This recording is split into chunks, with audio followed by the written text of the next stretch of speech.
Rugged, lightweight, comfortable, handcrafted rockin' leather boots. Made to work all day and be out all night. RockinLeather.com.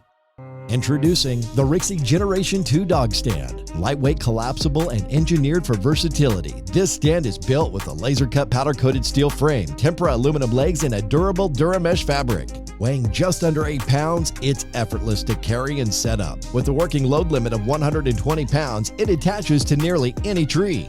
Available now at RixieOutdoors.com.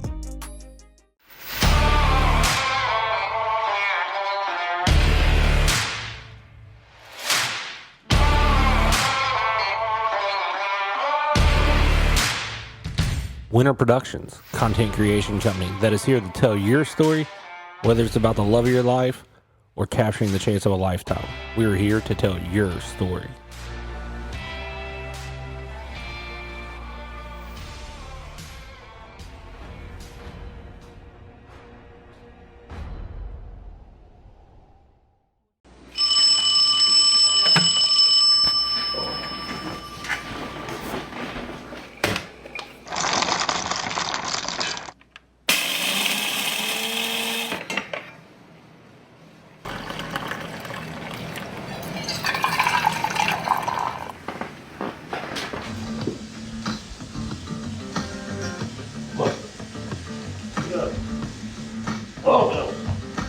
Roll up to the club in my 1964 caddy straight ready to start. At a quarter to one, just a looking for Man, fun. you really gotta sell this place. Yeah, it's very dead cut. Let's go kill some ducks. Take another shot, get a lip on me, baby. Oh, yeah. It's a quarter to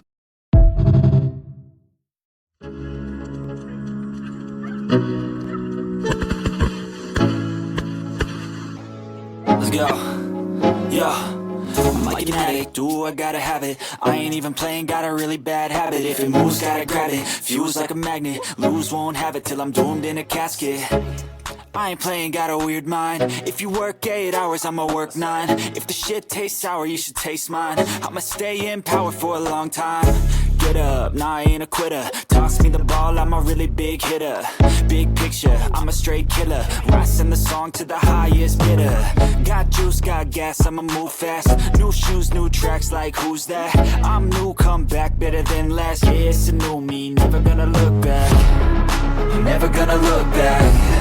Cause damn, I was built to last. You move slow and I move fast, and that's facts.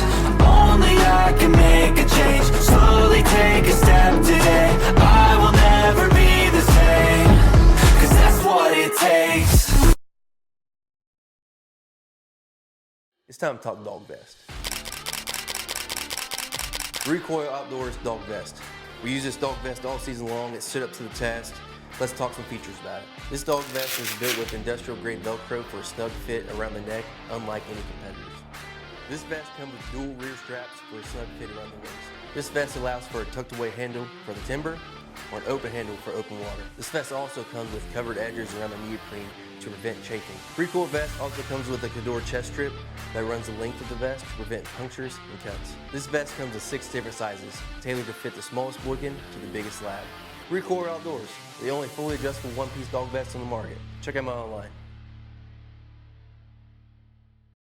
Welcome back to another episode of Life Between the Vise, brought to you by Rockin' Leather, Rixie Outdoors, Hunt Proof, Bluebird Waterfowl, 30 Duck Coffee, Winter Productions, and Recoil Outdoors. Now let's get it started.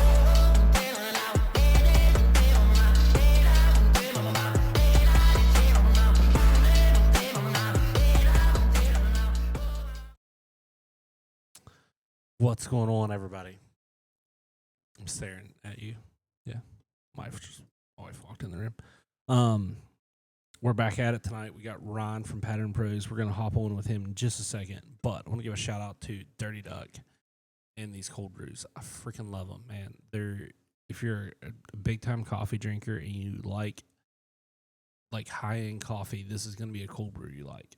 I promise you it is. They got a flavor coming out this summer. I don't know if it's been talked about yet, but right now they just got the straight black, and that's what I'm going to enjoy tonight. Why we do this. So let's hop over. Actually, yeah, I'm going to get, I'm running new software, so I'm trying to figure out what I can do. So I'm actually getting everything figured out. And when it jumps in, I've got new button layouts. This thing. What's going on, man? Dude? Oh, okay. I've got this about figured out, I think.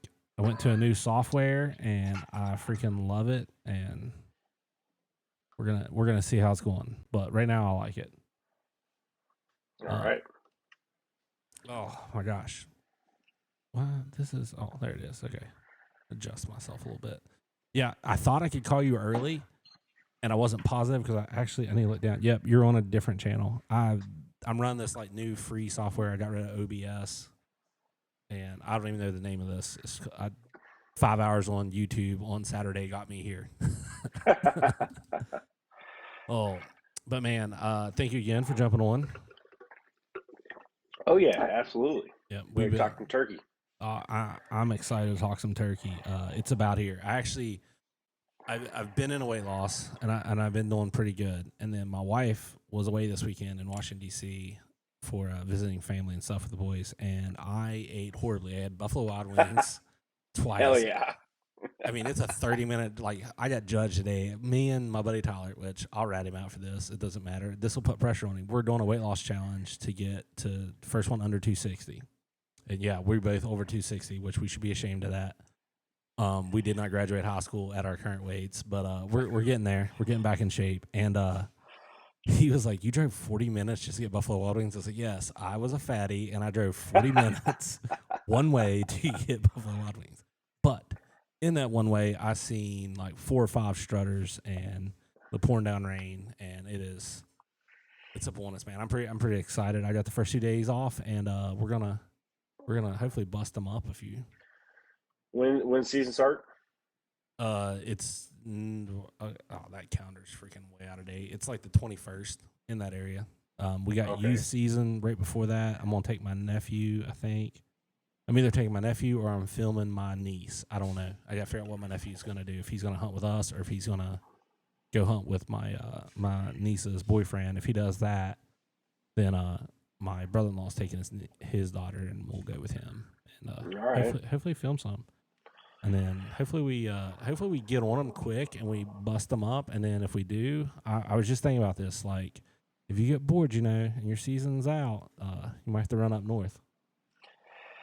Dude, I dream about the day where I can just be like, I'm going to this state. I'm doing this. But I just started yesterday was my first shift with this new department. Oh, okay, so okay. You got a new job?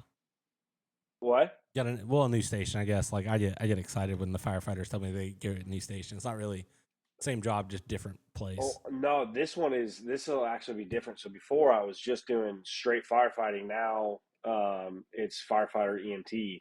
Okay. So I'm on the for a while. I'm on the medic unit.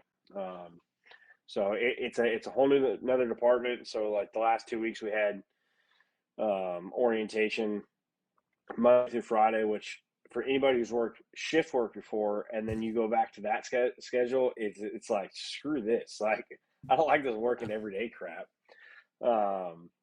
So I started, yesterday was my first shift. So I got off this morning, and it's good. It's a lot different. But now I'm down to freaking 0 PTO. Oh. So I know I got none of that. That don't transfer? No. We made mistakes then. We made mistakes in duck season then, apparently, because we should have burned all your PTO. Yeah, but oh well, So, the only time I'll take off for the next 6 months is when we go to the Delta show in Oklahoma City Okay. in July.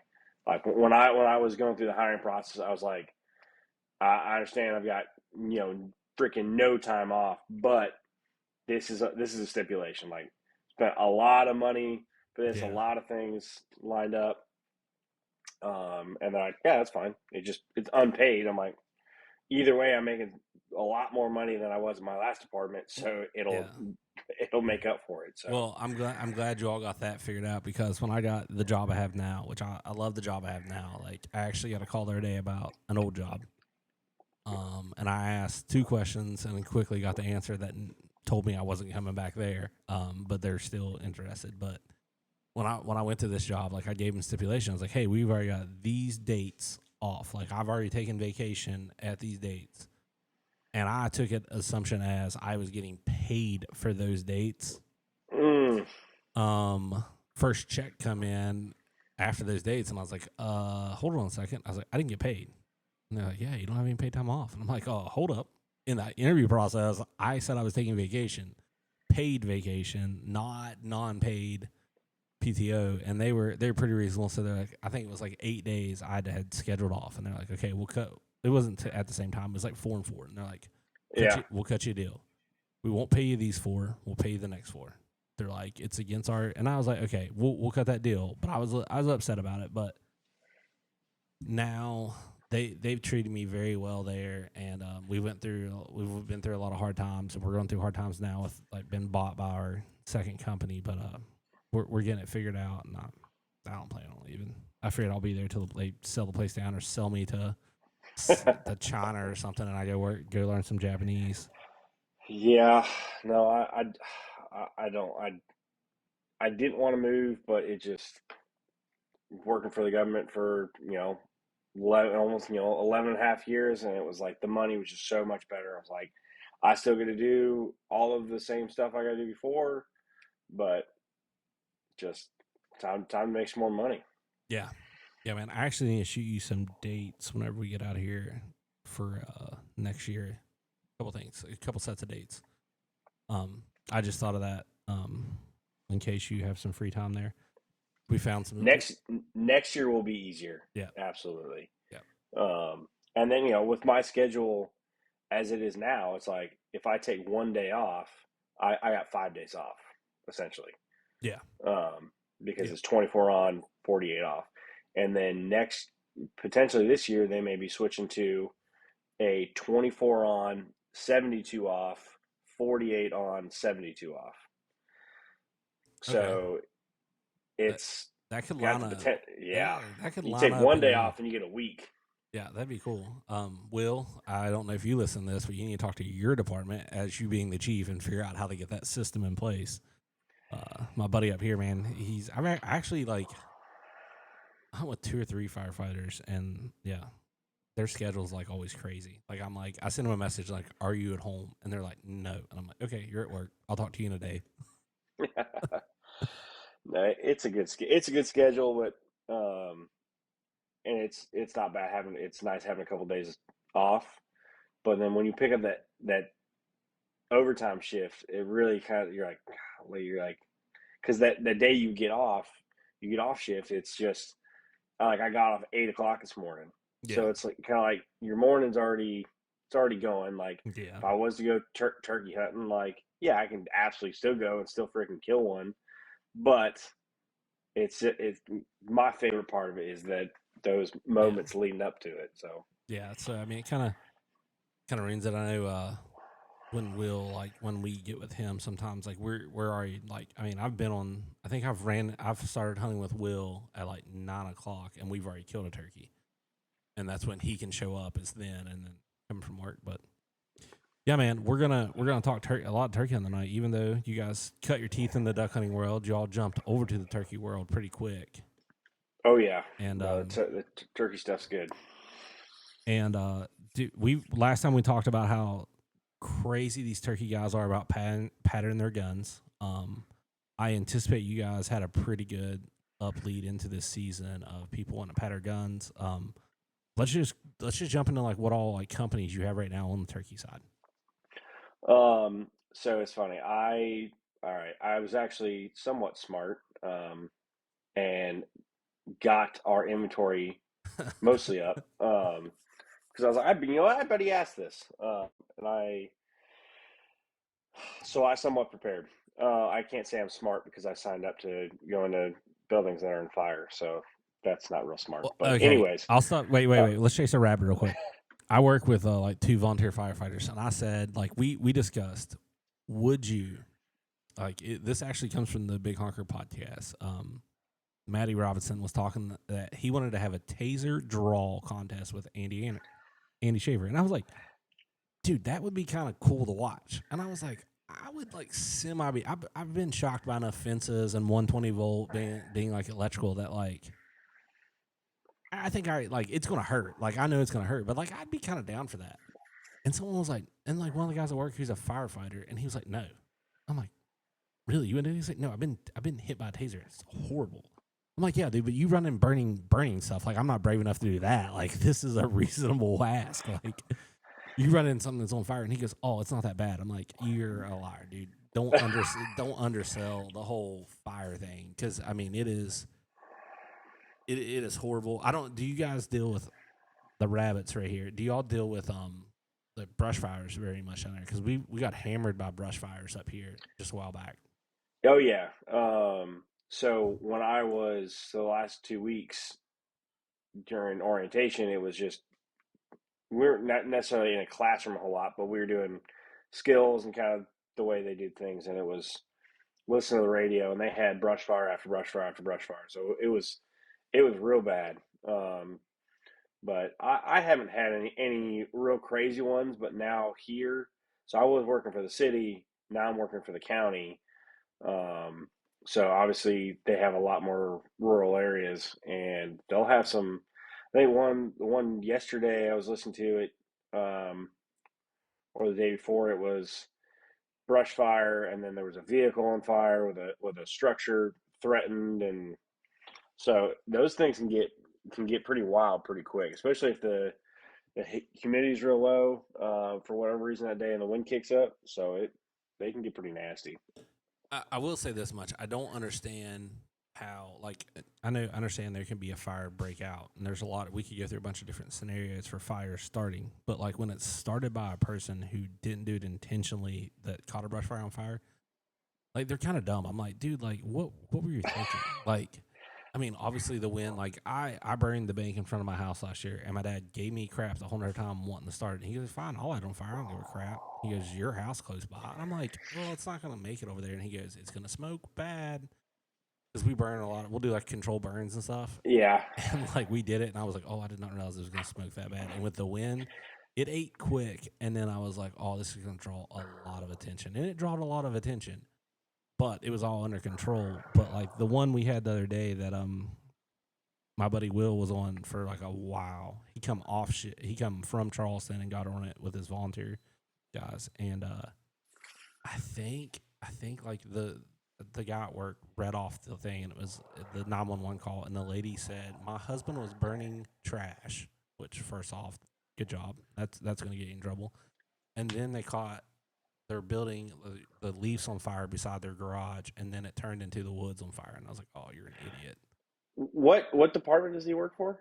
He works for one of the Charleston, West Virginia stations, and then he's a volunteer also. Okay. So he's a double idiot. I love him to death, but like I mean, like I was like, dude, you work 24-hour shifts and then you want to go volunteer on the side, which those guys have to do that, because if they didn't, we wouldn't have a lot of fire stations in a lot of areas, to be honest. Yeah. So they actually had 2 weeks ago, they had a call that was like identical to that, where it came out, somebody's doing, burning stuff, and there was a statewide burn ban.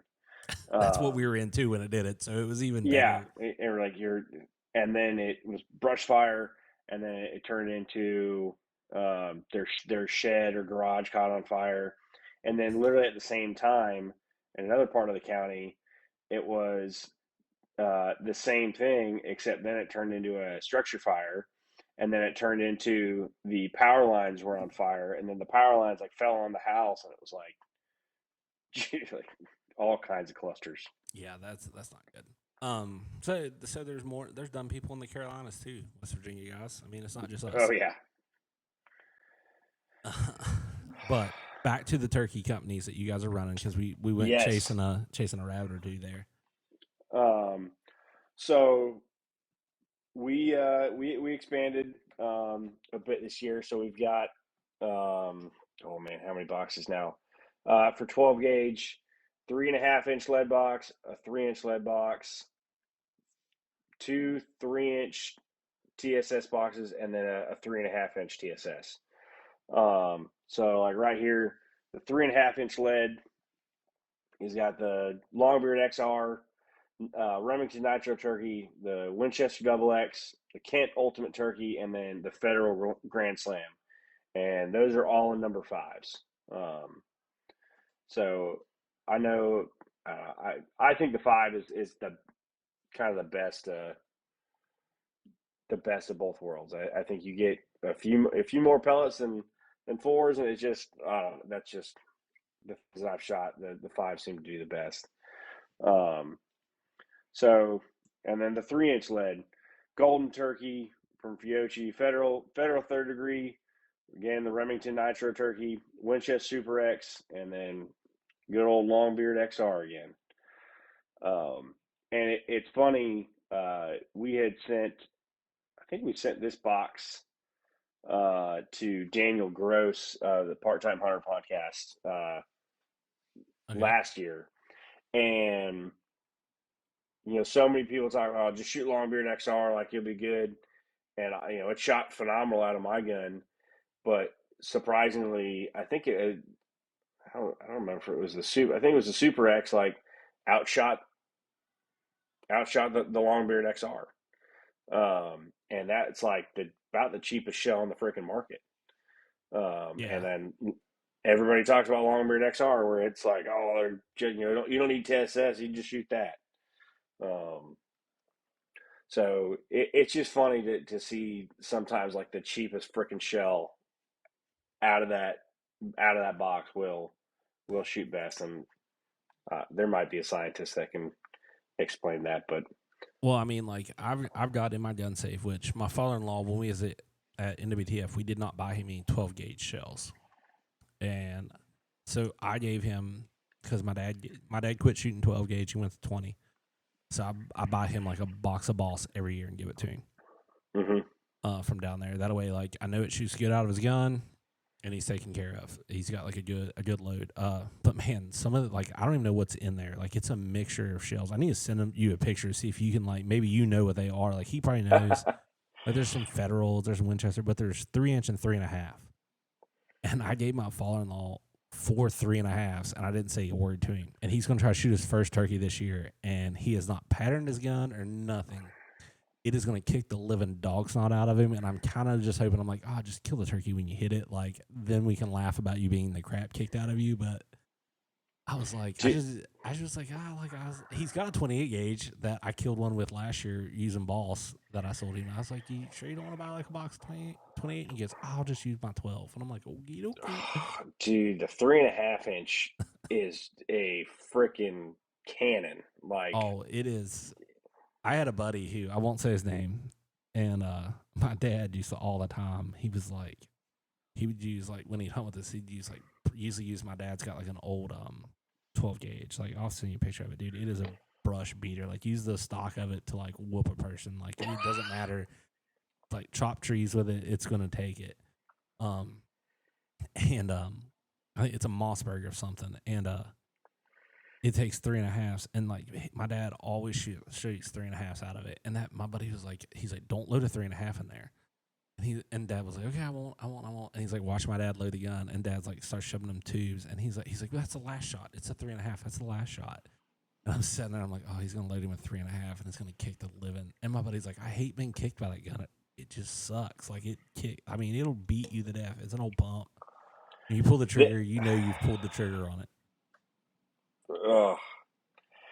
Yeah. Eventually, I mean, I've had two shoulder surgeries, and going to going to a 20 gauge is really not that far in the future for me.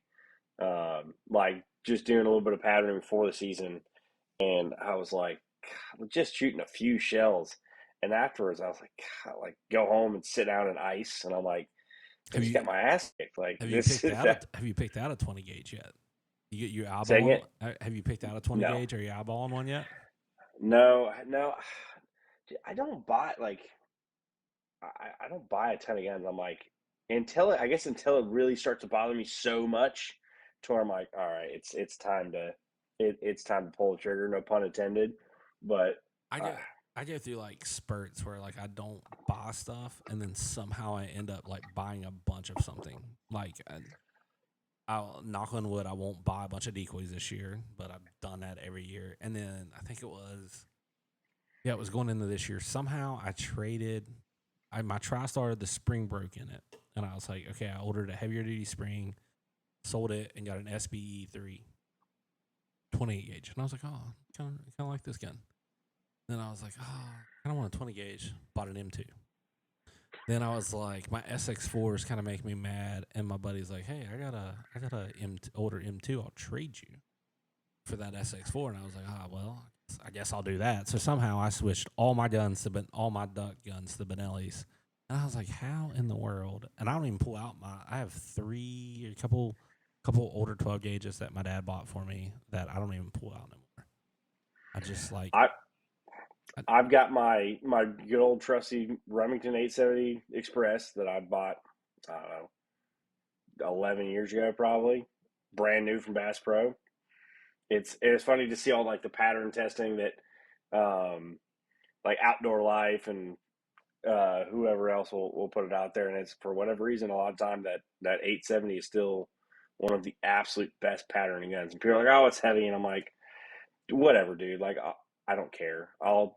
That's fine. I'll deal with that. And then I've got um my CD for my duck gun, and I have zero issues with either one of them. I'm just like such a simple person when it comes to it. I'm like, screw it, it works. Like I'm good. Like I'm more thinking about buying stuff, like buying guns for my kid, for both my kids. Like, and then for instance, I bought my youngest. I bought her a 22. She kept on asking about it, so I got her that for Christmas. Well, I get to use that quite a bit. That's a truck gun now, because all the trapping I started doing, I was like, well, that's my trapping gun. But then it's great because then every time we're out checking traps or whatever, she goes, Dad, can I shoot it? Yeah, Dad. Yeah, yeah, kiddo, you can shoot your gun. So I'm trying to get like the dual purpose guns. Um, but my oldest, she turns 9 this year, and I'm like, well, maybe you know, maybe I'll get her a 28 here not too long, because she got a break action 410. It's a good little gun, but man, I was like, maybe a little I don't know, the semi or a pump 28, and with some of these loads now, like you can be freaking deadly with it, and it's got so many more freaking gives you so many more opportunities than that little 410. yeah, I mean, honestly, the TriStar 28, which is like a 500 and some dollar gun, somewhere in there. I Yeah, killed a ton of ducks with it, turkeys with it. It was a great gun. I mean, other than my broken spring, and honestly, like you just said, those loads are so much stronger now that I think that's what did it to the spring. Like, I mean, 400 rounds of those heavier loads like kind of wore on it. And yeah, I don't it's clean them the best, but that still the cleaning it shouldn't have affected the spring. But that's my only no. complaint is the spring broke. I don't know if I sent you the uh, picture of it, but it was like collapsed on top of itself. Like I it was I think you did, yeah. it was a train wreck. Well, so we actually came out with a 28 gauge turkey box this year. Okay, let's hear what's in Um, it. so let's see. I do Oh have some crap! shell questions when we get there. I do have some. You do have some questions. Okay. Yeah. I'll either have a correct answer or a BS answer. I'll let Okay. you decide Okay. which is which. Okay. Okay. Um, all right. So for the lineup, your good old Bach Tom, and then the Winchester Longbeard TSS, which I know is kind of a cool thing that came out this year. The old Salt Creek Cold Turkey, Epic, and then the Rocky Ridge, all straight nines. Okay. So Okay. a pretty solid solid group of shells there. All right, Rocky Ridge, is that the one? Are they from Arkansas? Yes. Okay. I was at their booth at NWTF, had no idea who they were.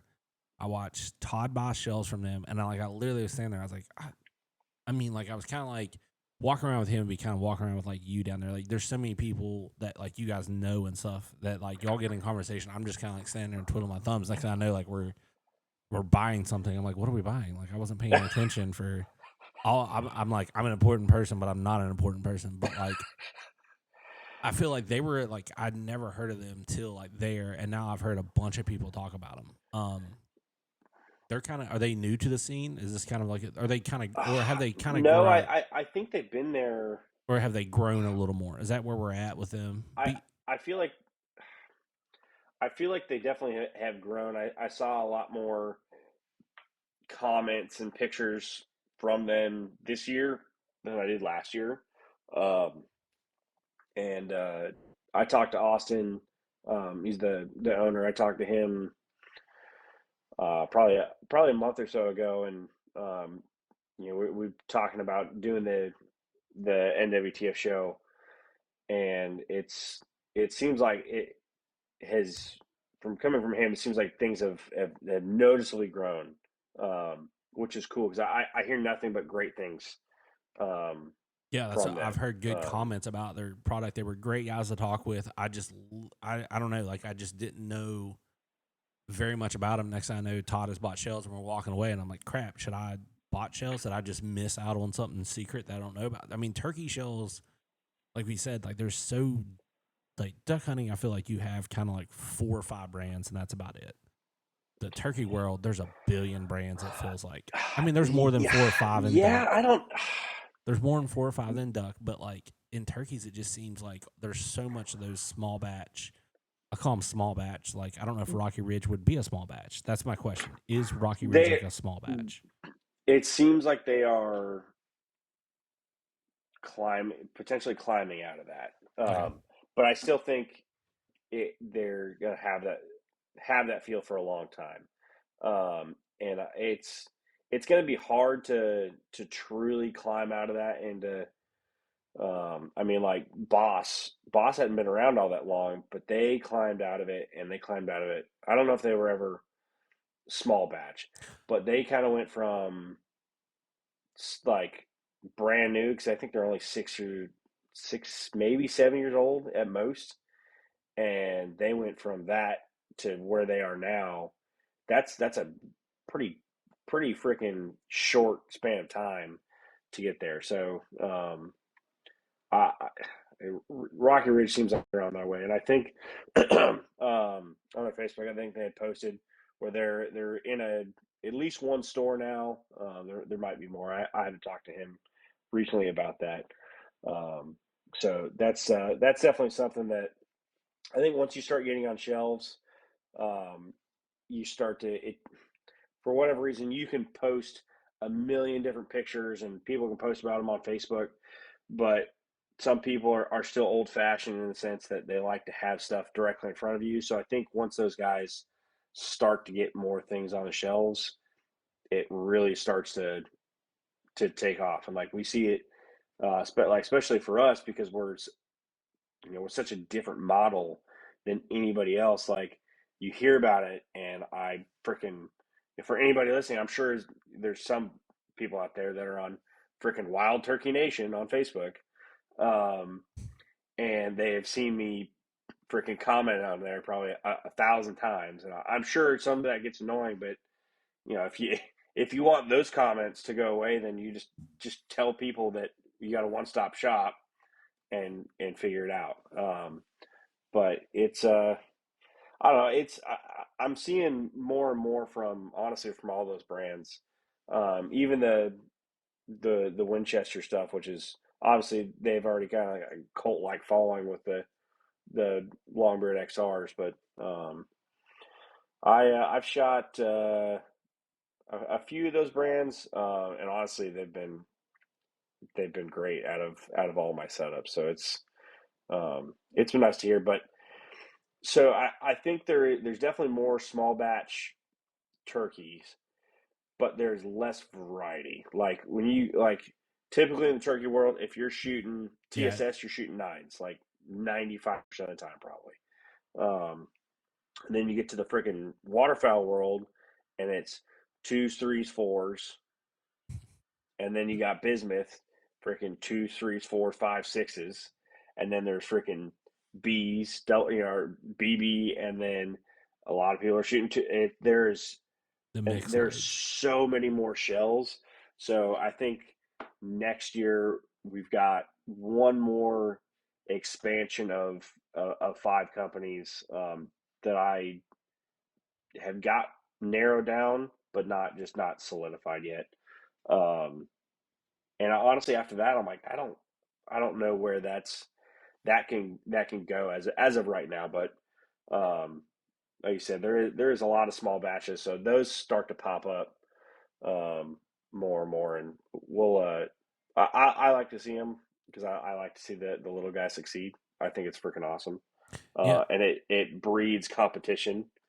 Um, so sorry, that was probably another little rabbit hole there, but No, that was fine because out of that, I have a question now. Do you think the reason why the stuff on the shelf that you get in front of people is doing better now because we haven't like made it all the way to this younger generation that's buying that's buying stuff because like I feel like the younger generations like the 20s and under, which there's a ton of them, the 29s and under, like they don't care to order stuff online. Where you still have those, I feel like in the turkey world, you still have a lot of 40s, 50s, and 60 guys and older that like they want to buy theirs off the shelf. They still go to the stores. They're still buying those.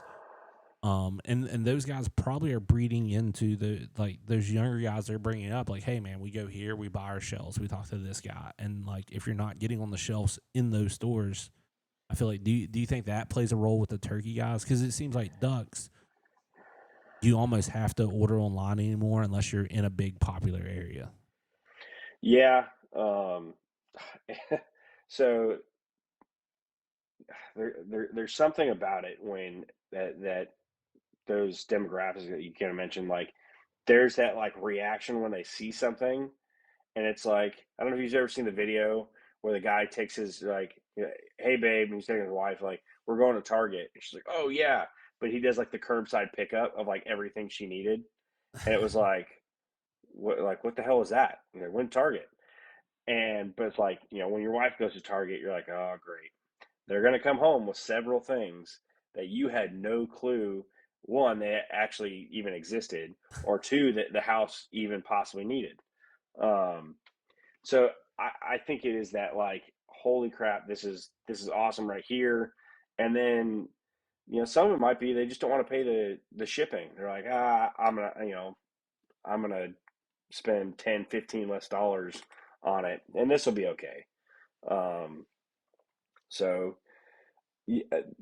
the more those guys are on shelves, it has that like, oh man, I've heard of them. Because like the other day I said something to somebody on Facebook, and like, dude, I was looking at their page last year or whatever it was, and forgot about them. But the more those guys start to see that stuff directly in front of them, it is an easy grab. Or hey, so and so said that 15 minutes down the street, their local sporting goods store had that, so they're like, I'm gonna go there and do that, compared to order it online. And sometimes stuff gets lost or whatever. I don't, I would rather buy something in person. um but I don't know, it's just Yeah, I agree with you. It's nice when you put your hands on it before you actually buy it. It seems like it's easier for me to purchase it if I can touch it first. I mean, I'll still order it fairly quick, but if it's not, but um, do you also see? Because I'm thinking about like as you're talking about this, we're talking about the small shop guys, and like I feel like there's small shop guys that like are doing business with you guys and the internet, and then you have even your smaller groups that they don't even have a website. It's kind of just a certain amount of guys know about them, and that's what they're using. And I feel like those guys are regional, kind of like by region. They're like just in an area and stuff. I can think of 2 that's near me, and one I'm going to ask you about. Windy Hill. Precision. Yeah, Yep. are they with you guys? No, not yet. I think I've just heard about them, and it's a thing that a bunch of guys in my area post about them. That's why I only know they exist because of that. I don't know anything else about them. no. I've seen some of their stuff on Facebook, and I honestly can't remember if we had talked or not. Christian went to NWTF. I think just for the day, just for one of those days. I don't remember if they were there or not, but I don't think they're definitely on the radar. And I think that's one of the things that we do help people out with. The smaller batch is, I've shipped stuff to most states in the country now, and some of those are going to be the small guy, who, if they're regional, if they're out of Pennsylvania or Ohio or anywhere on the East Coast, and you're sending it all the way to Idaho or Montana or wherever, you're like, they haven't heard of those guys. No. And so, like, for instance, Sally's Fatties, I think they're out of Aaron. He's out of Ohio, so not too far from you. And I saw he was posting stuff. It was like freaking Texas, and then a couple other different states.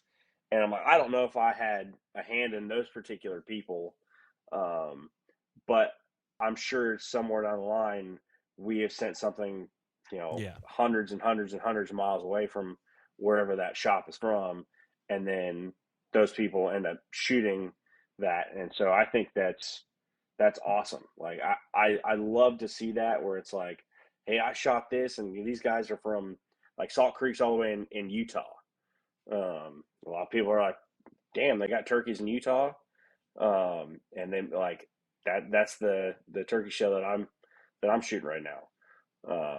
So it's like, yeah, I mean, it's awesome to have those guys so far away, and still be able to connect with a customer on the other side of the country.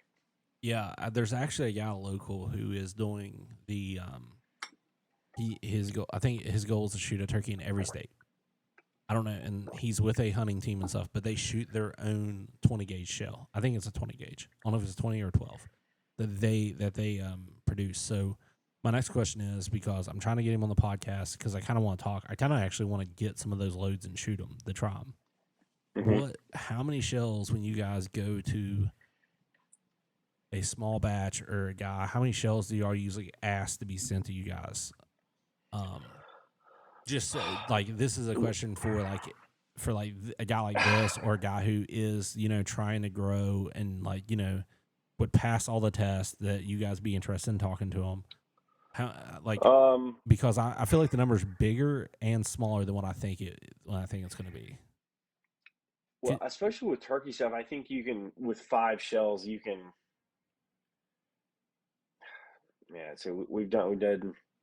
That's a hard question to ask, because you have guys, and honestly, like, you probably have boss who will send you a case and not even think about it, and then you have smaller companies that are going to send you 20 to 30 to 40 rounds or something. Yeah, so it's like, we've done it where I'm like, hey, dude, just send me like Salt Creek. Oh man, it was probably 6 months ago now. Sent me, or I think it was like 5 shells. I'm like, dude, just send me 5. It was test out a new shell. So honestly, I don't like asking for that kind of stuff. I don't like, when I first started, I was like, damn, how do I even go about asking for a discount? Because I was like, it feels weird, and I know it's necessary. But I like to keep things small. Oh yeah, I wasn't even thinking. I wasn't even thinking. Dude, you just blew my mind there, because I was thinking I don't know. Yeah, because never mind. I was thinking, because that is going to affect you all sides. Because you're going to have to cover that charge, to then reproduce and sell that and it still fit within y'all's budget? Like, oh, yeah, that Yes. was a really hard And question. so like our profit margins are, obviously I'm not gonna say, Yeah, number, but it's no. something that is a constant battle. Is I'm like, I want to keep things as low as possible. Um, but at the same time, I'm like, all right, like we have to. There's once you start ordering, like, I ordered a box of this and a box of this from two different places, and you're like, dude, that's all I need right now. Um, and you're like, now, you're coming out at just about freaking net zero. And so it gets to be hard. But getting those it's like building the relationship with those companies first is like the first real step to it. Um, but I hate to be the guy of like, oh, hey man, can you send me some shells? And um, Well, I mean, I'll say it. I'll say this so you don't have to say this much. I mean, you're doing a great, like, yes, you guys are doing this as a service and a profitable company, but like we said, like for these small companies, like there's people out on the West Coast that might never hear about these East Coast guys. Like it is yeah, like I got a bottle of Gadwall whiskey. yep, I got 2 bottles of it, and people have seen it because they've asked me a ton of questions. I cracked last night. I cracked it open. Um, drank some of it, and it is quite delicious. I am a fan of it. And I have a podcast come up with them, and to go and spoil it for people, they do not duck hunt. They like it was. I don't know where the name come from. We're gonna ask that question. We're gonna get there because it's gonna play a role. Like the fact that it's got Gadwall whiskey, a ton of duck hunters are gonna buy it just off the name. And I mean, it is. absolutely. I mean, like I bought it because of the name. Had no idea there's just like professional individuals, who I don't know where their name come from or nothing, but like it's a great whiskey. But like yeah, like they like the service that like they could easily sponsor a couple hunting companies, Oh, easy. cut out a deal, and they're and like I think he's gonna figure that out when we talk because it's insane. But like yeah, like you're doing a service for them. Yeah, you're making money, but the service that you're getting out of it is worth it at the end of the day. So a couple things that have happened um, within the last month or so. So like one guy, he ordered a box of both packs of the 12 gauge 3-inch, and then the 3.5-inch, and that was 210 or $215 or whatever. He had got free shipping at that point, and I kind of did like quick math in my head. I'm like, dude, that was like $1,000+ in ammo that he would have had to have bought in order to test all of those. And I'm like, dude, like honestly, that's a steal. So I'm like, okay, like you go back and forth of I need to keep this low. And I don't ever want to be the person who's going to price gouge. But I'm like, all right, it's a constant battle. And Christian's our financial guy, and there's definitely been some tough decisions that we've kind of had to make of like, God, like I wanted to keep it here, but you start breaking things down, and it's hard. You're like, dude, I can't do it. You're like, all right, you're forcing yourself to raise the price. Yeah, even that being said, I'm like somebody one time was like, well, nobody's going to base their pattern or whatever off one shell. And I was like, all right, buy two. It's still cheaper than you trying to buy all five of those freaking things. Um, It is so and much then cheaper. yeah, So and I'm much just like, cheaper. okay, buy two. Like, well, at what point are you just going to go with it? Is it one shell? Is it two shells? Is it three shells? I was like, either way, you're still saving yourself a crap ton of money.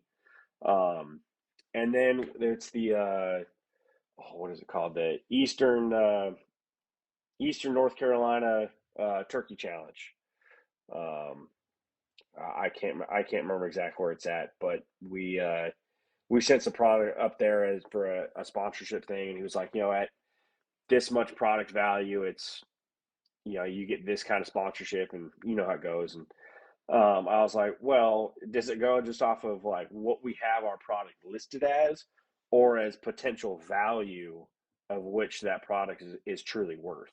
Yeah. Because I was like, those are completely different. If you sent 5 boxes at what is truly valued at, so you're thinking that then you're getting 5 shells at like 5 legit company 5 shells.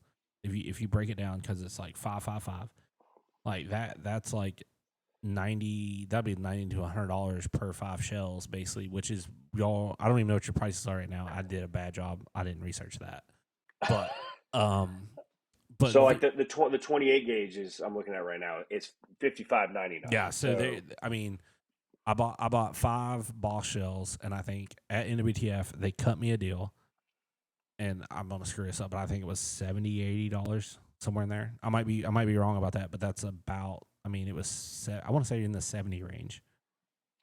I mean that's it's not cheap. Yeah, it gets pricier real quick. So it's, dude, I don't know. It's the business side of stuff is with this kind of stuff is a little weird. And I never saw myself as getting into a business, especially just doing something like where it's completely just freaking off the wall. I was always like, oh, I'll have a freaking landscaping company, or we're gonna cut grass. As the simple person I am, and said I got myself into something that nobody else anywhere is doing. And I'm like, yeah, we're just gonna make this as complicated as possible. And then all of the other ideas that are on the docket are not even equally. They are twice as freaking as difficult. And we've had some spirited conversations. I think the last time Christian was here, there may not have been a few whiskey drinks involved. And we were over the fire, and I was talking about one of these ideas, and the wives are like, all right, we got to stop. Like, just, this is going nowhere. I was like, no, like, I want to figure this out. Like, let's freaking get this done. I mean, I've said it a few times. Like, I mean, I accidentally started a video company business. Like, I mean, I've always loved cameras, and I've tried it so many different ways, and then I finally figured out, the only way to truly do it is to stay, sadly, out of the hunting industry and do it as a documentary style, and I can actually make money, and then I can just do all the fun stuff in the hunting side, and all the camera gear is paid for. But I mean, that was a complete accident. My buddy's brother got married, and he was like, hey, come film his wedding, but he's like, charge him like at least this much money. He goes, don't go under it. And I got paid from that. I got 2 or 3 more weddings, and then now we're doing like 2 or 3 a year, and then we're picking up some other business this year because we're trying to get away from weddings, because it's just I did my first wedding last year where the couple are already divorced. Oh, that's good stuff. Yeah, and it's an awesome story, which if I don't use names, apparently she decided she was gay. That's a very interesting way, and I did not realize that. I had seen her TikTok, and that's how I found out they were divorced. Because I'm like, that is not who she would married. And I ran into someone else, and I was like, yeah, I can't believe they got divorced. What happened? He goes, and they go, she's gay. And I go, well, she's got a picture with a guy. And they're like, that's not a guy. Look at that picture again. And I went back to it, and I was like, zoom in. That does have enhance. That does have girl features in the face. But yeah, that was like, I was like, oh, that's awesome. And I did use their part of their wedding film their day for a commercial. So tough luck, guys. Y'all look cute as a couple. So I can't help it. Whoops. Well, I mean, I didn't even ask him at this point. I'm like, you guys aren't going to say. I was like, I'll film y'all's next wedding. I get 2 now. If you each get remarried again. Yeah, reoccurring guests. Yeah. Which is in the wedding industry is not good, but I'll say this one. I doubt my sister will ever listen to this. And my grandpa, he was always the funny one. And actually, I probably give it away. We were at a wedding. We won't say. I've already said whose it was. And the marriage certificates was handed to my wife, and she goes, what am I supposed to do with these? My grandpa leans over and goes, you should file away with their divorce papers. And I was like, oh shit, that's a good one. That's a really good one. I was like, oh, it is. I was like, I love a good old man burn, and it's just so perfect. Oh yeah, old people, they're like, yeah, whatever. They It don't doesn't matter. care, and they can say the most honest things, and it doesn't matter. And I mean, that's one thing I No. miss about having my grandpa around. It was great. Yeah, you gotta have those people. Yep. It's um. So we yeah, I guess to jump off topic. Well, no, it's turkeys. So we are 1 week in. Last weekend was the youth opener, and I'd been to this WMA a handful of times, been scouting it, and my brother-in-law was like, dude, there's always birds back in this little area. Um, I'd gone in the morning, thought I heard one, could never confirm, and then it was like the Thursday before the opener. I'd found some tracks in the same area. All right, well, I think there's at least something here, like a couple good looking spots. Walking back to the truck, and lo and behold, freaking two hens and a big old longbeard walked within 50 yards of my truck, just strolling along to the roost. I was like, all right, sweet. And so I'm like, all right, we're gonna go again the next evening, and we went and looked at one spot and nothing, and I was like, well, let's go see if we can't roost one. And me and my oldest were walking along, and I had a buddy pull up behind me, uh, and he was supposed to take his girlfriend's kid, and that didn't end up happening. So, dude, there's freaking. I was here this morning. They were hammering, like they are roosting right there. There's two of them, and so I'm like, all right. Well, this WMA had always been a draw WMA until this year. They decided to just get away with it, which is stupid. I I don't like know. having those areas. Don't tell Forrest that it was a draw WMA and changed, and you were unhappy about it. He would Yeah, be no, very upset yeah, about that it's idea. only a draw WMA for turkeys. But I know how much he loves to talk about that. I know. I couldn't help Um, but say it because it gets him so fired up, and I love it. yeah, fire, yeah. Force getting all worked up is always it can be a little entertaining. Um, but so he's like, dude, I think there's gonna be a lot of people. Well, I did like the good old public land boy thing, and I told my kid, I said, we're gonna wake up at 2:30, and she kind of looked at me like 2:30. I was like, yep. And I was like, I brought my Marine Corps poncho liner, and I was like, yeah, all right, you can when we get there, we'll get set up and you can sleep. And like sure enough, like we are first ones freaking there by like we were sat down um by 4 o'clock. That more like bright and early. I think it was like 6:45 would have been like first shot. Um and she was asleep by like 4:10. Slept for a good hour, at least an hour and a half. And then we had one bird. All I could hear was one bird for sure, and he gobbled a good bit on the limb, and we got to probably within 100 yards. Never saw him, and he just wanted nothing. He just was going one way, and that was pretty much it. He sat in his one little spot for maybe 10 minutes, and just I couldn't. We were on a fire lane, so I was like, Wow. I don't know if we can get any closer. Like Yeah. if we come around this corner, he could be, you know, 60 yards away from that, and he's going to see us clear as day.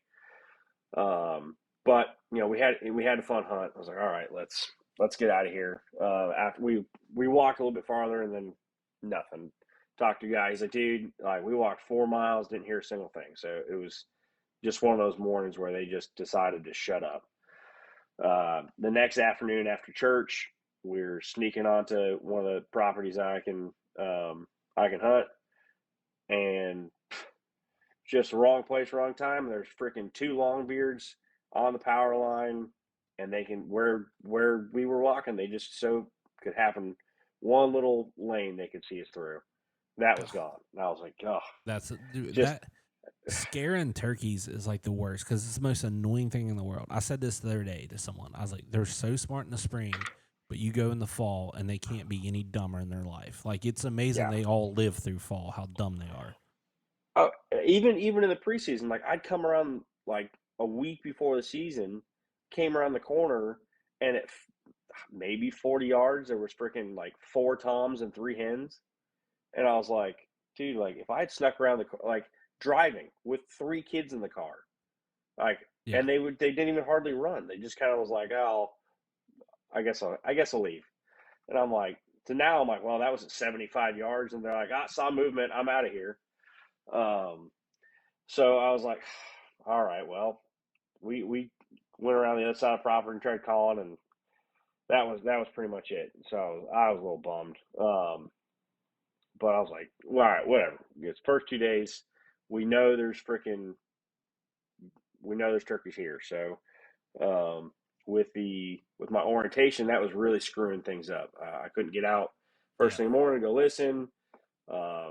Missed the first 2 days of the season, and then 2 mornings. So then Friday evening, I get off and I'm like, hey kid, like get your stuff, get dressed, we're going.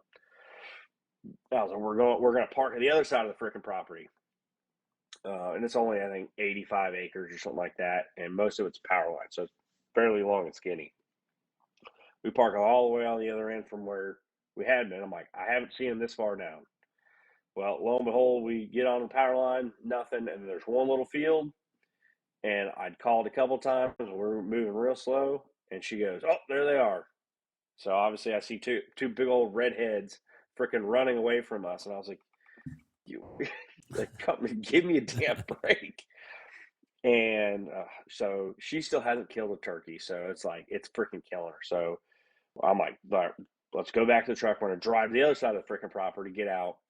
And we come onto the power line and I can see 2 hens probably 300 yards down. And I like kind of low crawl, put the freaking decoy out like 10 yards in front of her because I can't get any farther out. It's kind of on a point on the road. And I get her set up. I got a little tripod. I'm like, I'm going to go back behind us to the left and see if there's any, like, if I can't see what else is down there. Because I know those are 2 hens. There ended up being a third bird. And I was like, that's a hen too. And all of a sudden, a freaking longbeard shows up at 50 yards. And it was like it was a little, the tall grass that had grown up now. And I was like, yeah, I can't freaking move. And I'm like, now I'm just trying to call out, like, to get him fired up. And he's just putting, just bebopping him freaking long. And I'm like, you got to be kidding me. And he's trying to figure out where I'm at. I literally cannot move because I am almost out of the freaking tree line. And he starts making his way towards the decoy. And I'm like, just be stupid. No. He probably got to, I'm guessing, maybe 25 yards from her, and I could hear him just putting along, going away. And I was like, ugh. So I go back to her, and she's a little bit of a mess. She's like, I didn't know it. Like, I'm like, yeah, like that. Just, it almost worked out perfect. And we're sitting there, and a hen comes out to like 30 yards. She's talking, and I was like, wow, this was an awesome experience. Like, we got to see some birds, like. And so we go to the other property, like a quarter mile down the road, and I've had a longbeard on camera and a hen, like the last couple of days. Just go right by, not do anything else. I'm like, we're gonna go to the end of this road. We're gonna sit here for a minute. We'll call, and if something, all right, we're on the property line. We can't go anywhere, but we'll see if we can't get one fired up. And we get there, we call for a minute, nothing. And then I'm like, I think I heard a hen. And I'm like, yep, there she is. And keep calling because now she's talking back and forth to me. And I can hear her kind of getting a little bit closer. And then I'm like, I just heard a freaking gobble. And now I'm like, scramble mode a little bit. I'm like, go sit down in that tree, throw a freaking gloves, mask, all that stuff on. And I was like, holy, like, I barely, by the time I got my mask on, I could hear her walking. And then she is at 30 yards to my left. And I'm like, damn. She walks to within 10 feet directly in front of us and stops. I don't know. She didn't see us, but she knew something was up. Stops, turns around, goes back into the woods, and circles around behind us, and then comes back out onto the road. meanwhile, I've heard him starting to gobble and getting closer and closer. And I'm like, dude, this is perfect. Like, we are between him and her now, and she's still talking. I was like, and so I'm calling, getting him fired up. She's still talking more, and I can hear him walking now. And I was like, holy crap, this is going to work out perfect. And so I'm calling a little bit more, and then just kind of let it go silent. And she goes, Dad, where is he? And I mean, it was like he heard her essentially in the sense that it was like, bam. And I was like, oh, I'm like, he is right freaking there. I mean, like had to have been within 30 yards. And he pops out at 10, 12 yards directly in front of us. I mean, like, I was like, I couldn't have drawn this up any better at all. And she is just, a little freak out. And I'm like, this is going to, and she's getting, we're working through some stuff. So I got her hand on the trigger, and I was like, I got a red dot on there now. And she just couldn't pull the trigger. It means so much to her. She's kind of got herself a little worked up. But he goes another 20 yards down the road and just kind of meanders back into the woods, and that was it. I mean, but you got to be proud that she just didn't take a shot when she wasn't ready to take one. Because honestly, you theoretically that bird has no idea what happened. No. It showed up. He was there today. He was chasing that same hen on camera. Yeah, so this afternoon. So I'm like, all right, like, so we went back in there this afternoon and went to the other spot. Didn't see anything, which was a little weird. And I was like, we're gonna go back to that same spot, and we'll see if we can't try to catch him slipping back into the woods. If we had got there 5 minutes sooner, it would have been game on. They were at the crossroad coming into the spot. Literally, they were within 15 feet of where we were going to set up. Oh, that's the word. I just turned around and looked at her. She goes, what did I do? I said, nothing. I was just like, you got to be kidding me. And it was like, well, that's turkey hunting. And I was like, oh, maybe we'll circle back around. We'll hightail it. And I was like, let's just get out of here. We walked back to the truck, and it was just like, let's just leave him alone and just let him be. And I was like, well, that's just turkey hunting, kid. And so it's been a pretty exciting first few days of the season now. But it's, man, I'm getting excited for it. I finally pulled out my mouth calls the other day and started messing with them, the new ones I got at NWTF. And I've just been kind of like messing around a little bit, and I'm pretty excited. What mouth calls you get? I literally just got some off Devin Singleton, so they're from Singleton Game Calls. Like, I don't think he has they were just a variety pack. It's mouth calls. I don't know if you run mouth calls or not, but I'm probably gonna make someone mad when I say this, but I don't believe there's only so many ways to cut a mouth call. So to an extent, that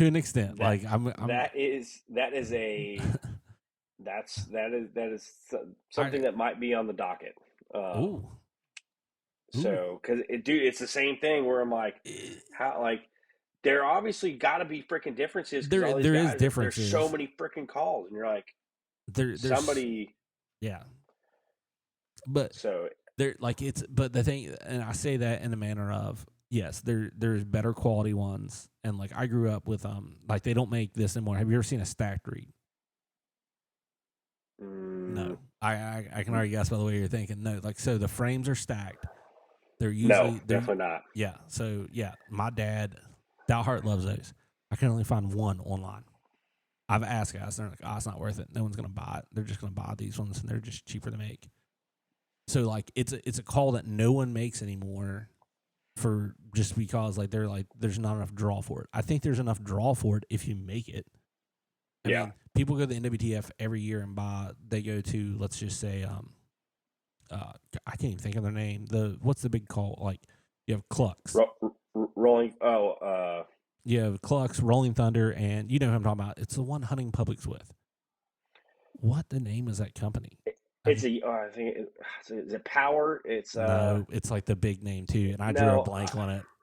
Oh, that's bad. I know Yeah, Bo. I think it was Bo Brooks. He's Power. talked about. Bo Brooks is Hidgen. That's Hidgen. Is Bo Brooks and Power. Dude, what is the? Isn't Bo Brooks with the hunting public? No. Who am I thinking of? Are you thinking of like Nick Andrews or I just had his last name wrong? Yeah, Ted, Nick. I don't know. I can't keep. There's so up. many of those in that group, which I like that group. But what is something custom? But their booth is the biggest turkey booth down there when it comes to calls. People probably show up by the same slate call every year, by the same mouth calls every year because they just run through them. I've ran the same mouth calls for the past 4 years from KES, and I just switched to Devin. I've been running his duck calls. I love his duck calls. I'm assuming like I've tested out. It was just a variety pack. I've tested them all out. I think he gave me 2 packs because I bought 2 calls. So he gave me like 2 packs, and I gave one to the boys, and I've got to cut them down, and they're going to squawk around on one in the house or choke on them probably, being that that's what that scares me about that. Yeah, dude, I don't know. It's and I would imagine the guys who make them can probably tell you all the thickness of that is wrong and that's going to do this, and I'm like. But here's the thing: if their guys aren't coming out talking about that, there's guys like me. They're just going to assume they're all the same. Like I can look at quality and tell that clucks are a little higher, like the way I don't know what's called, the tape on it. I guess I'll call it tape. Is like you have some that like it's a smooth tape. It seems like a little higher quality tape that they use to like seal it when they like punch it.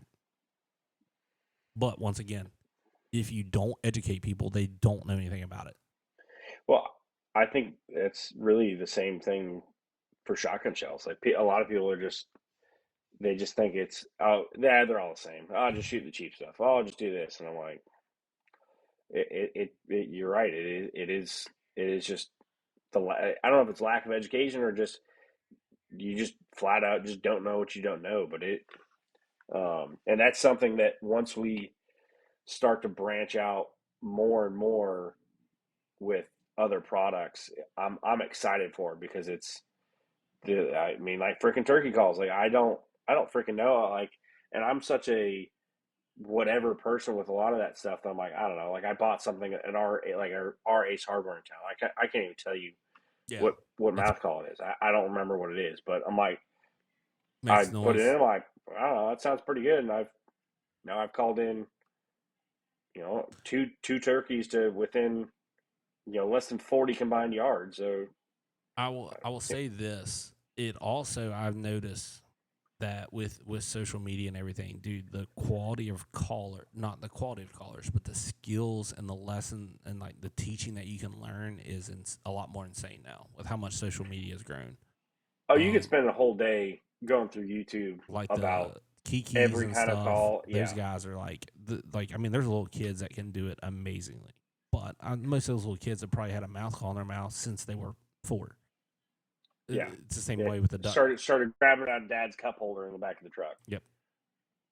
I mean, that's how I haven't let her start to mess around with the mouth call because that's I don't know if it's an irrational fear, but I don't know. What she has been doing is messing around. I got a box call this year, just a cheaper one. It was a freaking bone collector because that's what they had it at Ace, and I'm like, that's actually how I called in my first turkey was with a box call. But I'm like, it's been so long since I've actually messed with it. I'm just going to at least get one to have a slightly different sound. And a few weeks ago, we were, I was out walking in front of the truck, and she picked that thing up in the back. She was in the truck, and I stopped because I was like, I just heard a hen.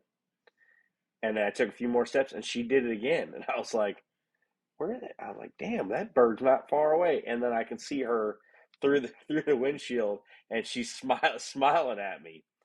And I was like, she's picked it up quick. And so like the last couple times we've been out, I've let her actually like call. Yeah. and I am waiting for the day that she does it and gets something to respond, because I can already picture her face is gonna light up. I'm fired up about it. Yeah, I'm going in the morning, so yeah, I can't imagine. Like I'm like so ready to go, and I'm just sitting here waiting and waiting. I know I was gonna try to film Ohio Youth. I still might try to film Ohio Youth. I got to see if I have someone to go with. But I will say this much: like my dad used to let me go, and he would basically let me like just sit on the tailgate of the truck. We would just go somewhere random where he was like, "Oh, we'll see if there's any turkeys in this area," and if he could get one to answer. Like before season comes in, he would just let me sit on the tailgate of the truck and call and just see if I could get them to respond and just practice that away with a mouth call. And it was one of the coolest things ever to be able to call one up to like a road and it like not know what's going on. And like then like you get where you're calling one up from one side of the road, one up from the other side of the road, and it just instills like confidence. I mean, it's why I'm so confident with a mouth call is because of that. If it wasn't for that, I wouldn't be confident with it, to be honest. Yeah. Yeah, I think maybe next year, or the year after, when she's just a little bit bigger, I'll start to get her to mess around with that. And so many people nowadays are so against having people out there calling before the season. Which tell them to get over it. I get it. I try not to do it. Well, I said go somewhere you don't hunt. I probably should have added that. Go somewhere where you're not going to hunt. It'll just affect those guys, and they can get over it. They can come to your area and call and mess it up. I mean, yeah, it's kind of like that debate right there. I mean, to be honest, before season, I have on camera before laid down footage of 10 different gobblers coming in. No decoys, no nothing. Just the calling, scouting. And we went right back to that area and we mollywopped on them. Like, I mean, like, it's not going to affect them, guys. I hate to break it to you. It's not going to affect. Yeah, I can see how it's got the potential, but you're like, at the same time, after that, I guarantee you it still happens to them with live hens, or like, every single day they're listening to hens anyway. So I'm not going to say go ahead and go out there freaking, call like crazy, but yeah, I mean, it's one thing to get one to locate. It's like I'll do like just kind of a quick locator, and that's it. Are you not out there doing the owl screech? I'll tell you one thing. I wish I could do that. Yeah, no. But the mouth, I wish I could do that. That is something I am jealous of the hunting public. I actually looked it up real quick while we brought them back up. It's Woodhaven Custom Calls. Oh, yes. Yeah, I could not think of the name of that guy. I was like, what is the name? I've always wanted their calls too, but I have no idea if they're any better than the others.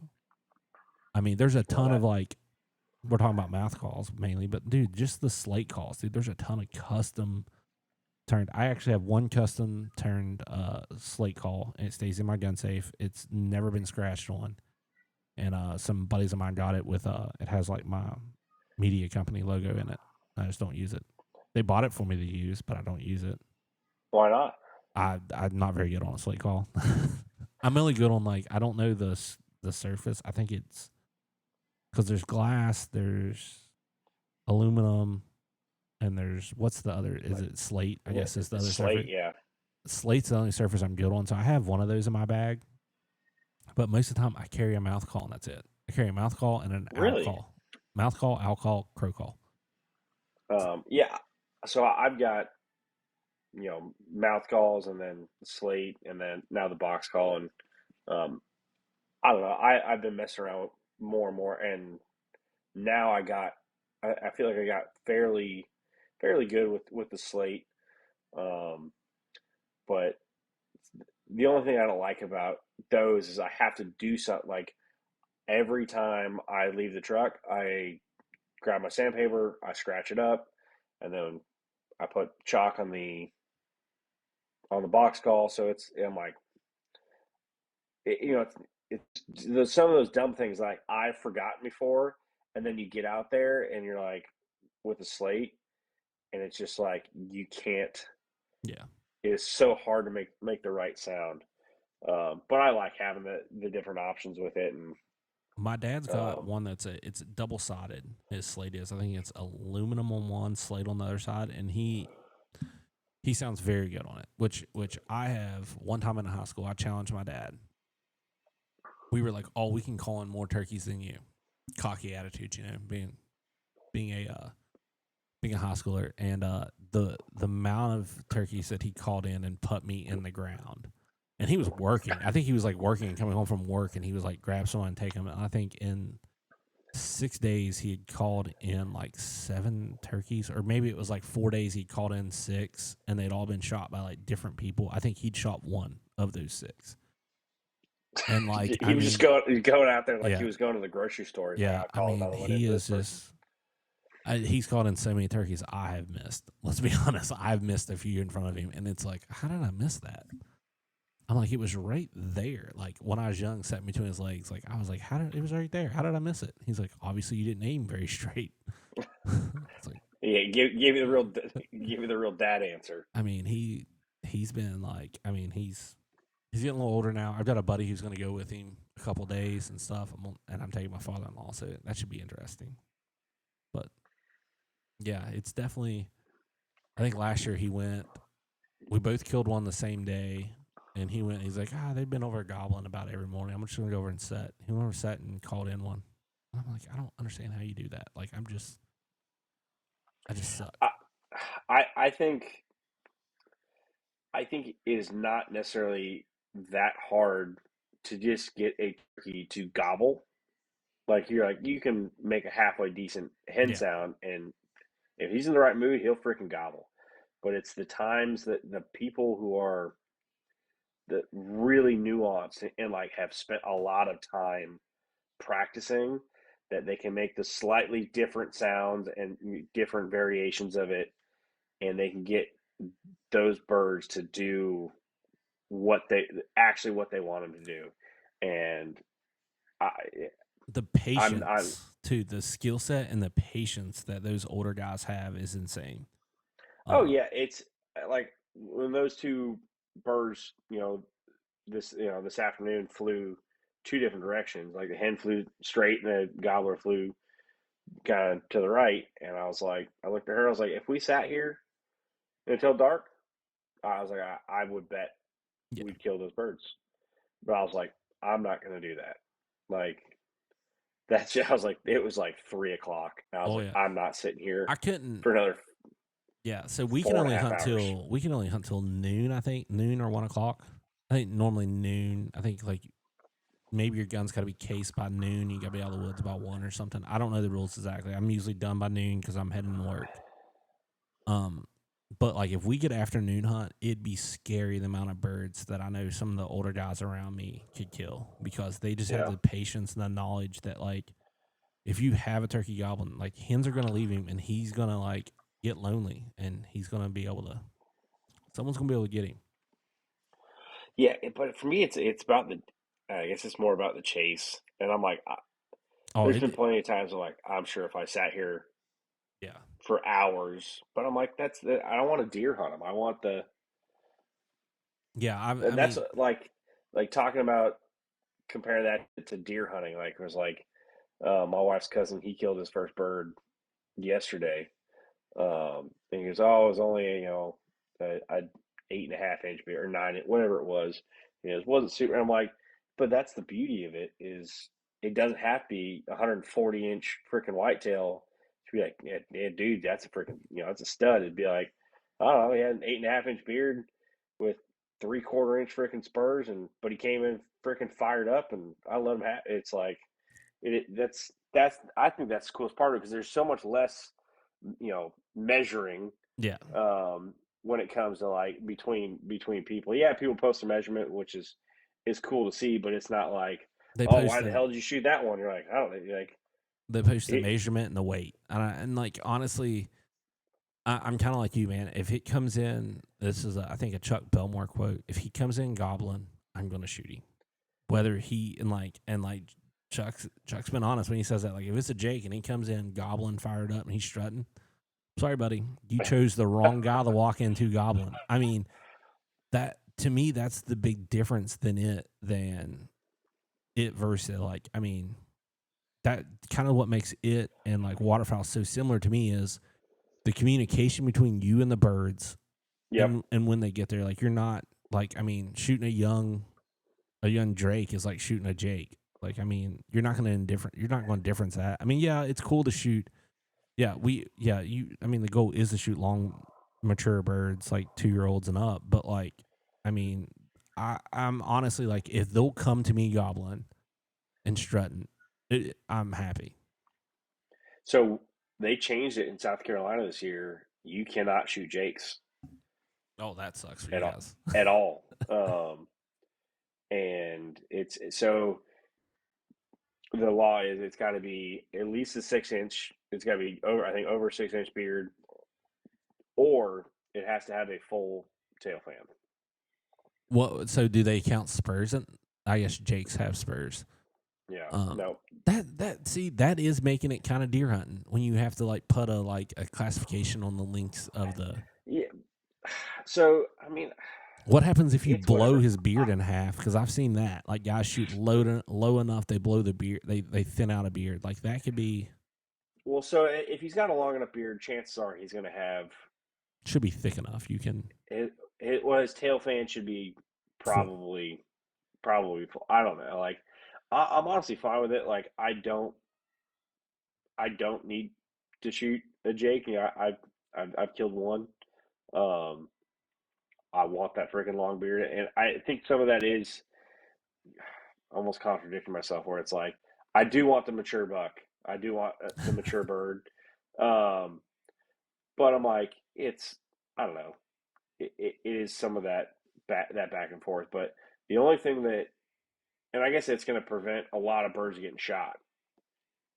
And they drop the numbers that you can only kill 2 birds this year. They moved the season back. Normally we're freaking 2 weeks in a season by now. And now it's April 3rd to May 3rd. So they're definitely trying some things to help out the population.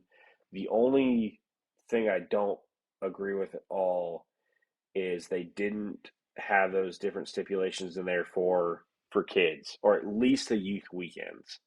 Because like if I had a freaking Jake come in and that's she hadn't ever killed a bird before and she can't shoot it, I'm like, dude, like that kind of suck. It'd be an awesome experience, but at the same time, that would suck. Yeah.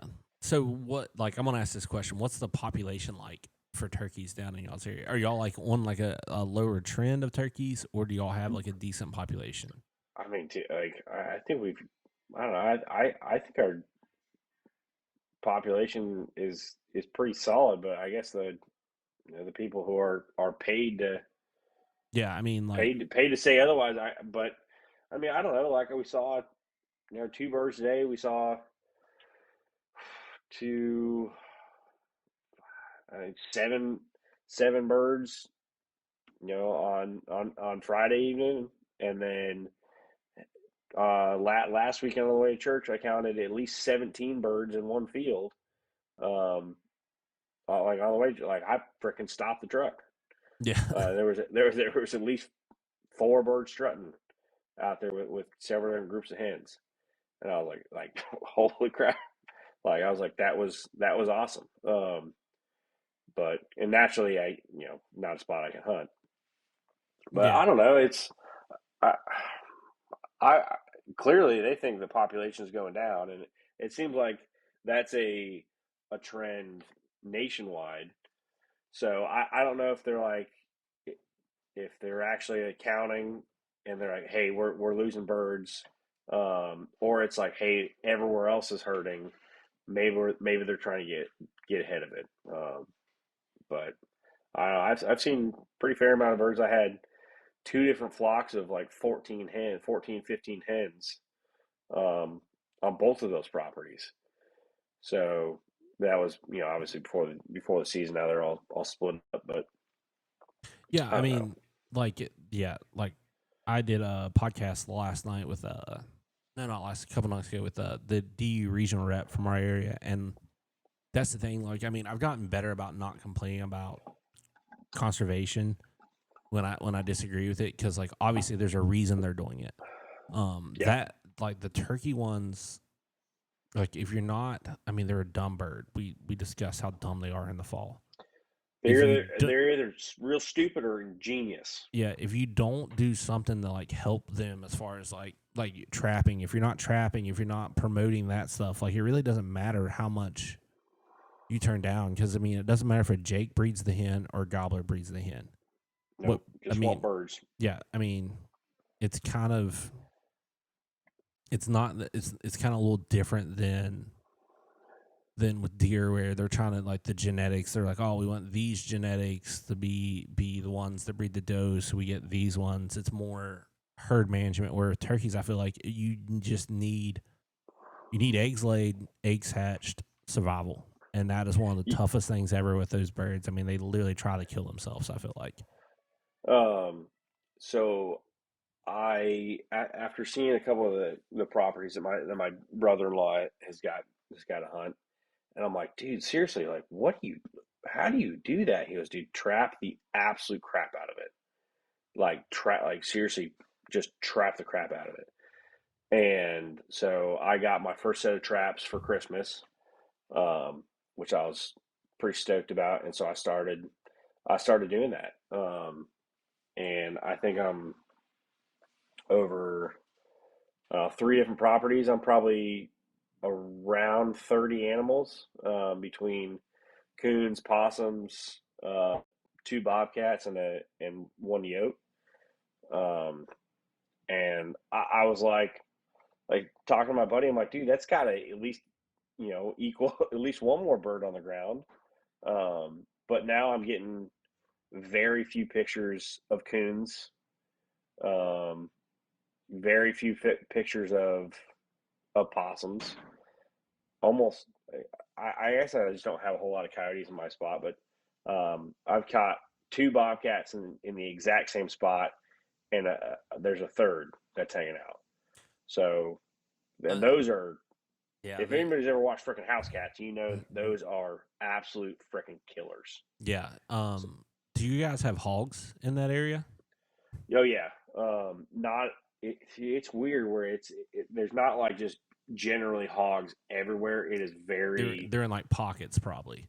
Yeah, and it's like if you find them, like there's probably a bunch of them there. Like where I'm leasing that property from one of my wife's uncles, he lives 10 minutes down the road, and I've seen plenty of hogs there. It's on the literally off the same creek that those properties are next to, and it's for whatever reason they like those spots, but I know those can be freaking hell on nests as well. Yeah, I mean those things are just hell on. If you've never walked through one of the southern states where a bunch of hogs are, it is the worst ground ever to walk on. It's just rooted to crap, man. It is. I've been hunting for hogs in Georgia once, and it was like the worst ground ever to walk on in the woods. And you'd walk through sections where the ground was fine. Guess what? There's no hogs there. If the ground ain't destroyed, there's no hogs. Yeah, so I really dove kind of headfirst into the trapping side of it, and I'm this is the first year, and I'm gonna only get better at it and expand how many traps I'll start to have.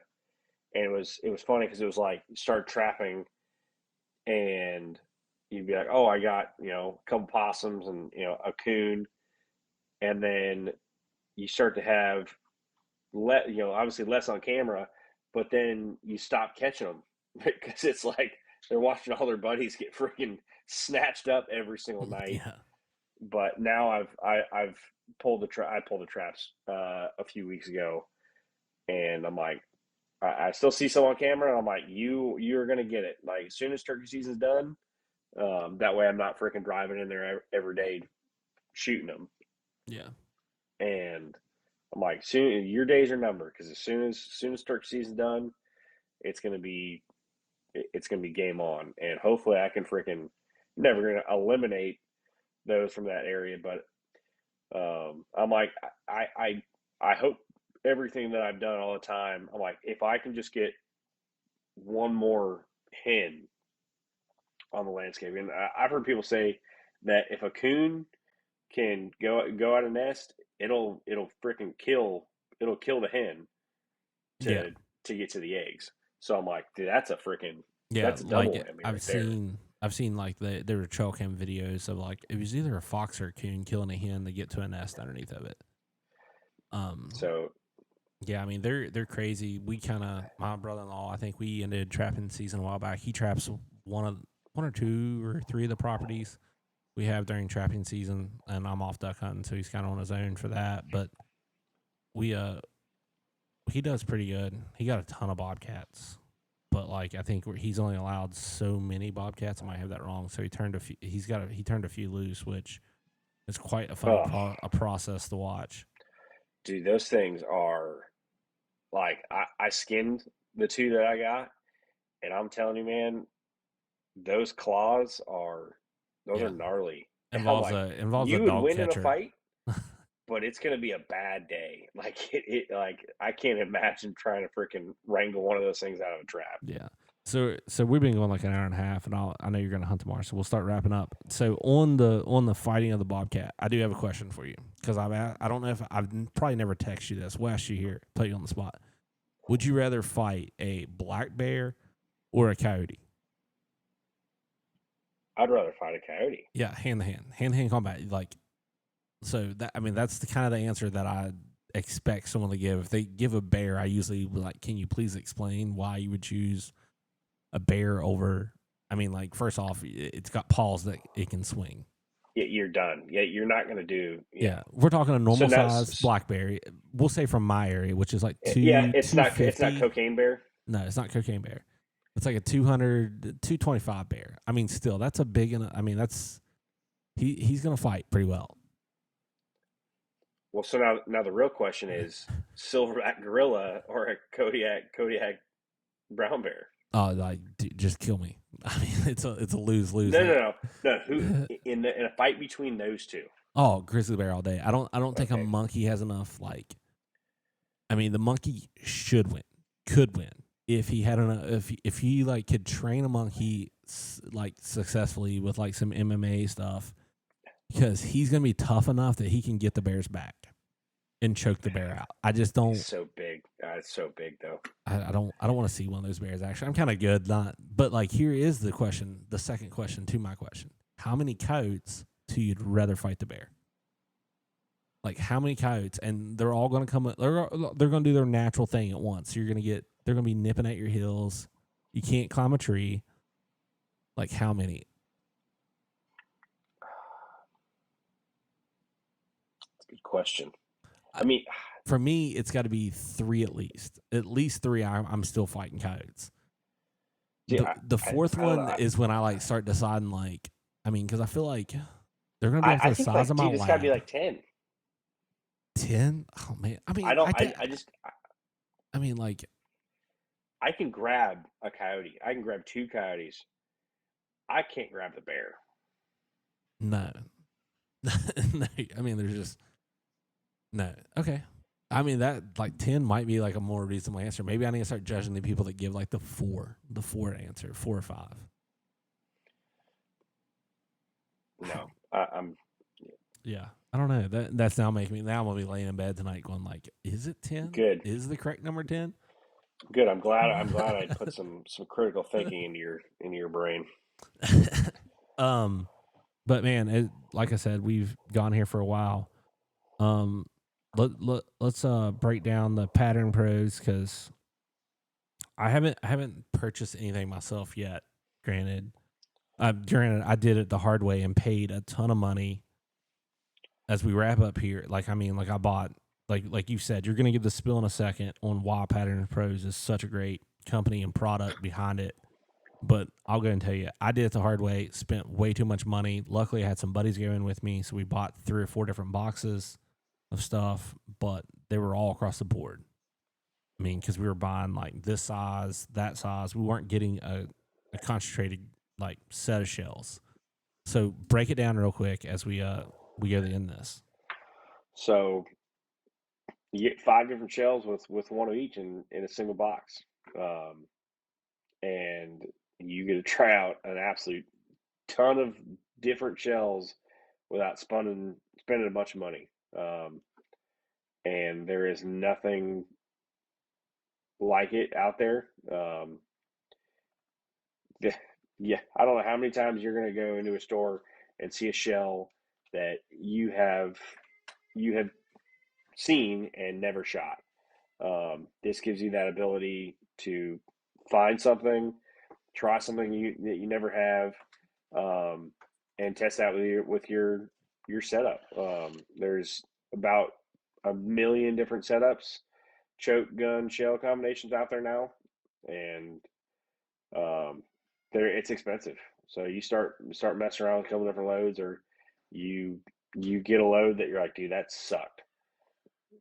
Where your stop to fix that problem, and it gives you that confidence to go out and actually buy some shells that you know are gonna freaking perform, and it gives you that confidence. You don't have to worry about it again. Yeah, and like you said, you guys are going to be expanding out of the shell world, maybe eventually, if you can talk to wives and letting you all be a little more crazy. Yes, yeah, it's gonna. There's a lot. There's a lot on the. If I had $1 million, tell you what, Nathan, it would it would revolutionize some stuff. It's gonna take a little bit longer because I don't have $1 million. Firefighters don't get paid that good, but we're coming along. My goal is to have every single potential shell out there for every single setup. So it's coming. I mean, we've been around for just over 2 years and have expanded quite a bit. So really, really excited for what we got coming up, and then the Delta Waterfowl Show here in little less than 4 months. So things are coming up. Turkey season is here for a lot of states. So hopefully I can get one of those big old gobblers I got on camera to do something stupid tomorrow and put on a show and lose his head. Yeah, man. Good luck tomorrow, and thank you again for doing this. I've had a blast. Definitely gonna do it again, just because you're like the rabbits we get to chase and all the fun conversations. You're kind of one of the. It's like you and Buck are like some of the funnest guys to text and carry a conversation with, because it's always the most random stuff we get talking about. But thank you again for jumping on here. We kind of made this like last second plan to do this all of a sudden, because I've been wanting to do it, and then I built a new software. But it's been a lot of fun, man. Thank you again. No, absolutely, bud. Looking forward to next time. And for anybody, my camera died. You're good. I'm here. Okay. My camera died. So yeah, I'm here, but I'm not here. Sorry, some technical difficulties. PatternProsUSA.com, and then Facebook is Pattern Pros USA, and Instagram is just Pattern Pros. So, anybody out there, come check us out, and then if you have any questions, just hit us up on any one of those programs, or not programs, any one of those ways. Yeah, man. Thank you again. Yeah, bud. Well, no, I seriously had a blast. It's always good. Yeah. Everybody, make sure you check him out online. Check out y'all's Home Her crew is awesome to talk to. You guys do a great job. Hit them up on any social media; they'll respond in a reasonable amount of time. Won't be like a month later. They work hard. Y'all still have jobs. This is like a secondary business you guys started. So you guys are crushing it. Hopefully not. Hopefully, if we're not too much longer, maybe we can make it big, and I can look cool on social media, which is just the goal of everybody in life now. It is. All right, man. I'll talk to you later. See you, bud.